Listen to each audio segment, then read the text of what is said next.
జనవరిలో ఒక లెటర్ ఇచ్చారు ఫిషరీస్ డిపార్ట్మెంట్కి. ఏమని అంటే సిస్మిక్ సర్వే చేయించుకుంటాం, కాకినాడ పట్టణానికి 65 కిలోమీటర్ల దూరంలో ఈ సర్వే జరుగుద్ది. 500 స్క్వేర్ కిలోమీటర్లు అంటే ఇక్కడ నుంచి హైదరాబాద్ అంత దూరం. అంటే ఎక్కడైతే వాళ్ళు సర్వే చేస్తారో ఆ సర్వేకి తూర్పు 500 కిలోమీటర్లు, దక్షిణం 500 కిలోమీటర్లు, ఉత్తరం 500 కిలోమీటర్లు, పడమర మనం ఉన్న కోస్ట్ ఉంది కాబట్టి ఇబ్బంది కాదు. అంటే ఇక్కడ నుంచి హైదరాబాద్ అంత దూరంలో నా 3 పక్కల, ఒక పక్కన మనం ఉన్నాం కాబట్టి 3 పక్కల కూడా మీరు వేటాడకూడదు అని, వాళ్ళు వేటాడకుండా చూడండి అని ఫిషరీస్ డిపార్ట్మెంట్కి ఒక లెటర్ ఇచ్చారు జనవరి నెలలో. అదే కాకుండా వాళ్ళు చెప్పారు మార్చి 1వ తారీఖు, అంటే నిన్న కాక మొన్న 1వ తారీఖు, మార్చి 1వ తారీఖు నుంచి ఎక్కడైతే ఈ యొక్క టెస్టింగ్ చేయడానికి ఎక్స్ప్లోరేషన్, అంటే ఇంగ్లీష్లో ఎక్స్ప్లోరేషన్ అంటారు, అంటే వెలికితీత సర్వే, వెలికితీత అంటే ఆయిల్ ఎక్కడ ఉందో వెలికి తీసే కార్యక్రమాన్ని 1వ తారీఖు ప్రారంభిస్తాం. ప్రారంభించిన రోజు నుంచి 35 కిలోమీటర్లు స్క్వేర్ మీటర్లు, అంటే స్క్వేర్ కిలోమీటర్స్, స్క్వేర్కి 500 స్క్వేర్ కిలోమీటర్లు మమ్మల్ని వేటాడొద్దని అంటున్నారు. దీనివల్ల మా బోట్లు వేట నష్టపోతున్నాం. ఆ నష్టపరిహారం ఇవ్వండి అనే మన ఉద్యమం ఈరోజు. కనుక గతంలో ఉద్యమం చేసింది ఏదైతే ఆయిల్ తీసిన గ్యాస్ పైప్ లైన్ వెళ్తుందో, గ్యాస్ పైప్ లైన్ వెళ్ళిన ప్రాంతం వాళ్ళు దాన్ని చేశారు. ఇది ఈ ఉద్యమం సర్వే వలన మనం నష్టపోతున్నాం. మన బోట్లు అక్కడ తిరగకూడదని లెటర్ రూపేణా ఫిషరీస్ డిపార్ట్మెంట్ వాళ్ళు ఇచ్చారు. 1వ తారీఖు నుంచి బోట్లు తిరగడానికి వీలు లేదు, ఆ ప్రాంతాల్లో బోట్లు తిరగకుండా చూడండి అని ఫిషరీస్ డిపార్ట్మెంట్కి ఇస్తే దాని మీద ఒకే మేము తిరగం, మీరు మాకు నష్టపరిహారం ఇవ్వండి అని మనం అడుగుతాం. దానికోసమనే ఉద్యమం మనం మొదలుపెట్టాం. మొన్న మనం ఓఎన్జీసీ సంబంధించినటువంటి ఏ యంత్ర పరికరాలు అన్ని ఆపుతాం కూడా. ఏదీ లేదు, ఏ పార్టీ జెండా ఇక్కడ కట్టాం, అందరు పార్టీ వాళ్ళు ఏ పార్టీ వాళ్ళు వచ్చినా మనం ఆహ్వానిద్దాం.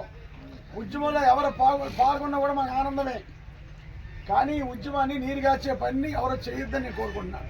నా వరకు అయితే నేను పట్టుదల ఉన్నాను. పూర్తి సహాయ సహకారాలు నా వ్యక్తిగతంగా, పార్టీ పరంగా కూడా కాదు, నా వ్యక్తిగతంగా నేను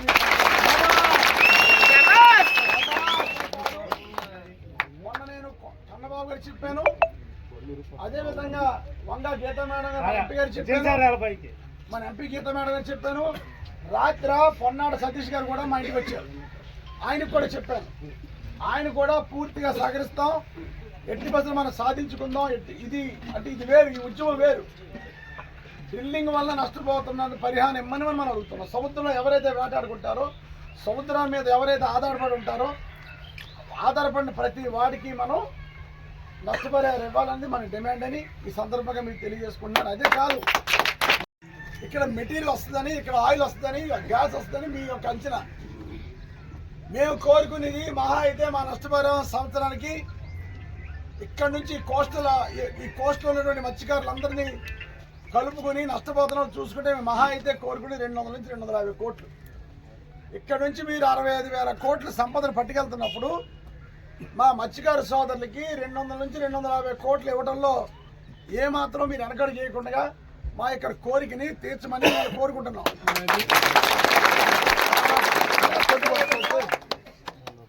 నిన్న 2వ తారీఖున బీహార్లో నరేంద్ర మోడీ గారు కాకినాడలో ఇక్కడ పడిన కేసీ బేసిన్లో ఆయిల్ని ట్యాంకర్ షిప్ ద్వారా పట్టుకెళ్ళే సందర్భం. మొట్టమొదటి షిప్ మనకు పడ్డ ఆయిల్ని మొట్టమొదటి షిప్ ఇక్కడి నుంచి పట్టుకెళ్ళే లోపల నుంచి. సుమారు ఆ షిప్లో ఉన్న ఆయిల్ విలువ ఎంత అంటే 1,65,000 కోట్లు. 1,65,000 కనుక ఇంత డబ్బు పట్టుకెళ్తున్నారు, పట్టుకెళ్ళండి. ఇంత సంపద మన దేశాన్ని రావడం మా అదృష్టం. సంపద విషయంలో, దేశ అభివృద్ధి విషయంలో ఎవరు అడ్డుకోం. కానీ మా మత్స్యకార కుటుంబాలు ఎవరైతే సముద్రం మీద వేటకి వెళ్ళొద్దంటున్నారో ఆ కుటుంబాలకి మీరు నష్టపరిహారం ఇవ్వాలని ఈ సందర్భంగా మిమ్మల్ని కోరుకుంటూ ఉద్యమాన్ని చాలా శాంతియుతంగా చేద్దాం. తెలియజేసుకుంటూ తర్వాత మనం కలెక్టర్ గారి దగ్గర కూడా వెళ్ళి రిప్రజెంటేటివ్లో కలెక్టర్ గారు కూడా చెప్పుకుంటాం. కనుక ఈ ఉద్యమంలో పెద్దలు ఏ విధమైన డిసిషన్ తీసుకున్నా, ఏ విధంగా ఆలోచించినా అందరూ పూర్తిగా సహకరించమని నేను కోరుకుంటున్నాను. కనుక ఇక్కడ నుంచి ఆపాం. డీప్ వాటర్ పోర్ట్లో వెళ్ళే సామాన్లు కూడా ఓఎన్జీసీ అవ్వాలంటే, రిలయన్స్ అవ్వాలంటే, ఏ కంపెనీ అయినా మనం ఆపడం జరుగుతుంది. కనుక టెండర్ కూడా మనం డీప్ వాటర్ కూడా నడుస్తున్నాం. మంగళవారం అక్కడ కూడా మనం కాపలాగా ఉంటూ ఉద్యమం చేస్తూ ఉద్యమాన్ని ఏ విధంగా చేయాలి, సముద్రంలోకి వెళ్ళాలంటే వెళ్దాం, అక్కడ పనులు ఆపాలంటే ఆపుదాం. సర్వే షిప్ నాకున్న ఇన్ఫర్మేషన్ 5-6 రోజులు వస్తుందన్నారు. ఆపేదా షిప్ ఆపుదాం, సర్వే జరగకుండా చూద్దామని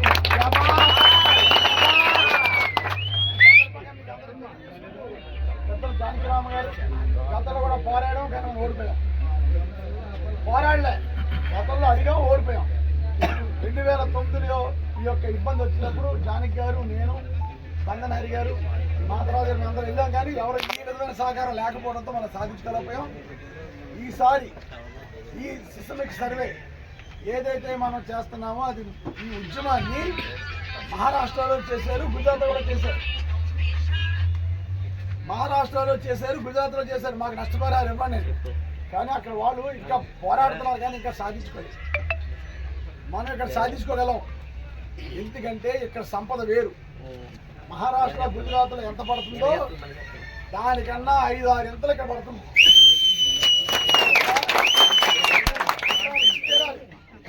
మహారాష్ట్ర, గుజరాత్ ప్రాంతాల్లో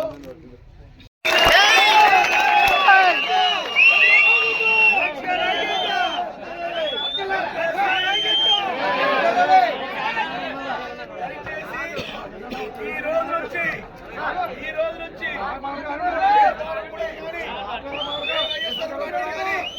ఏ విధంగా